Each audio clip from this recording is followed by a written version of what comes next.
Pero iginiit ni Vice President Duterte na maninindigan siya sa kanyang posisyon laban sa panghihimasok ng ICC. Una nang sinabi ng pangalawang Pangulo na maliban na isang paglabag sa konstitusyon ang payagan ng ICC na mag-imbestiga sa Pilipinas ay pangmamaliit rin ito aniya sa mga legal institution ng bansa.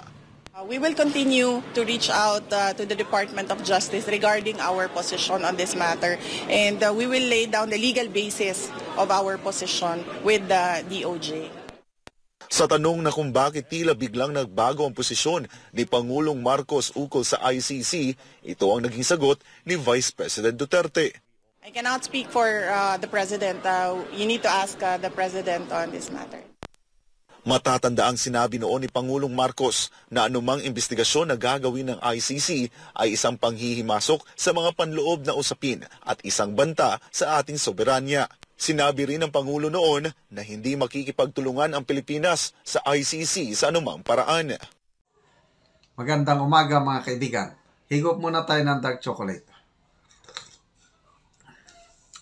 So, napakasarap po ito, napakasustansya. Mga kapwa ko senior citizens, dito lang kayo mag-contact. We need dark chocolate para humaba ang buhay. Okay. So, narinig po natin ang stand ng ating Vice Pangulo. It runs contrary sa posisyon ng presidente ngayon na pinag-aaralan na. Abogada ang ating Vice Pangulo, ang ating presidente. Ano bang natapos? Economics ata? Economics. So, ang very clear na paninindigan ng Vice Pangulo, alam natin, ipaglalaban niya not because of her father, dahil ang nakataya dito si PRRD. Ba't ang ipinaglalaban ng Vice Pangulo kung ano ang legal? Kasi umalis na tayo sa ICC. Tinanggap na ng ICC ang ating withdrawal. 2019 pa.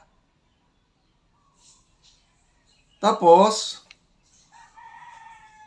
ang dami ng salita itong Pangulo. Hindi pa siya presidente nun. 2018, in-interview na siya ni Maharlika.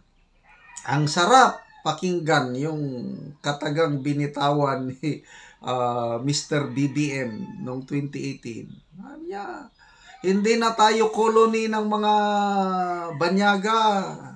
May kasarinlan na tayo, may soberanya na tayo. Huwag nila tayong papakialaman. Mr. President, sana marinig mo yung boses mo nung in-interview ka ni Maharlika. Kahit nung last year na kampanya, very clear yung foreign policy statements nyo na never will you allow ICC to enter. Nung nanalo kayo, ganon din. Napakagandang pakinggan bakit biglang nagbago ang ihip ng hangin. Yon ang malaking tanong. Bakit nagbago ang ihip ng hangin? So, dito nyo makikita anong klaseng presidente itong meron tayo. The greatest regret in my life sa political, hindi sa buhay na personal. Sa political decision ko is dito. Ang pinakamalaking pagkakamali ko itong pagsuporta at pagboto sa presidenteng ito. Buti na lang kahit sino. Lenny, Lacson, Isko, Pacquiao na lang. Pagtiyagaan ko na lang si Manny Pacquiao kaysa itong presidenteng ito na walang balls, walang paninindigan. I'm sorry, ito, assessment ko lang ito Darating ang panahon, mag-a-announce itong presidenteng ito na babalik na tayo sa ICC. Yan. I hope I am wrong. Okay? I hope I am wrong. Kaya lang, pagdating ng panahon yan, di, huwag na tayong magtaka dahil walang balls. Mabuti pa itong ating vice presidente kung anong sinabi. Sabi niya, ayoko ng confidential funds. Yan talaga. Ito ang gusto ko. Klaro. Hindi pa bago-bago. Pag ganito ang leader natin, wala na. Pupulutin tayo sa kangkungan. Kaya lang, nandyan naman siya. I don't know. What will happen to our country with a leader, with a president like this? So, nakakadismaya. But don't worry. God is in control. Tayong mga DDS nagmamahal kay PRRD. Mag-ready tayo dahil dangerous times ahead. Dahil sa political ambition nitong Marcos Romualdez Araneta clan. Maghanda po tayo dahil hindi na natin papayagan. Never, Marcos, hindi na natin sila papahawakin sa poder sa gobyerno. So, pakinggan natin itong buong pahayag ni BP Inday Sara sa DZAR o SMNI na balita. Nirerespeto ni Vice President Sara Duterte ang posisyon ni Pangulong Bongbong Marcos na pag-aralan ang pag-anib muli ng Pilipinas sa International Criminal Court. Pero paninindigan ni Vice President Duterte ang kanyang posisyon laban sa panghihimasok ng ICC. Alamin natin sa report ni Jason Rubrico live. Jason, magandang gabi.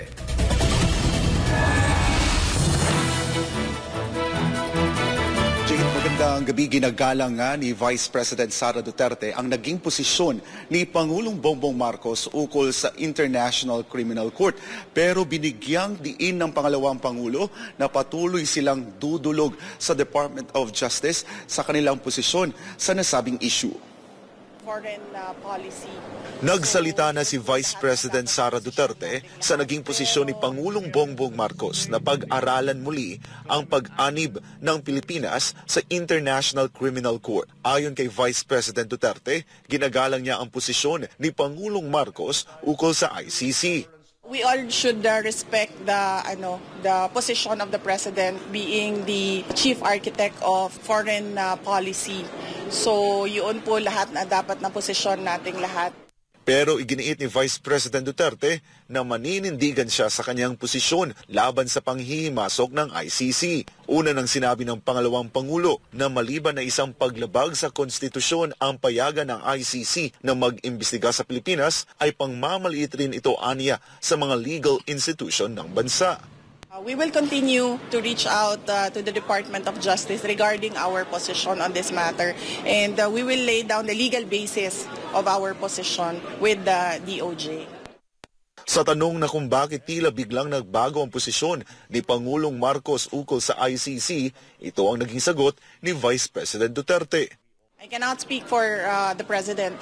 You need to ask the President on this matter. Matatandaang sinabi noon ni Pangulong Marcos na anumang investigasyon na gagawin ng ICC ay isang panghihimasok sa mga panloob na usapin at isang banta sa ating soberanya. Sinabi rin ng Pangulo noon na hindi makikipagtulungan ang Pilipinas sa ICC sa anumang paraan. Samantala, patuloy namang pinaigting ng Department of Education ang kanilang hakbang laban sa pang-aabuso sa mga estudyante. Sa culminating program ng National Children's Month, ibinahagi ni Vice President Duterte na nakatanggap sila ng higit 1,700 sumbong ng pang-aabuso sa mga estudyante mula nang inilunsad ang Telesafe Contact Center Helpline. Pinakamaraming sumbong ay verbal abuse sa mga estudyante na sinundan ng sexual abuse at cyberbullying. Meron tayong mechanism sa loob ng Department of Education, sa loob ng Learners' Rights and Protection Office na ibinababa natin doon sa school level for resolution yung reklamo ng mga bata.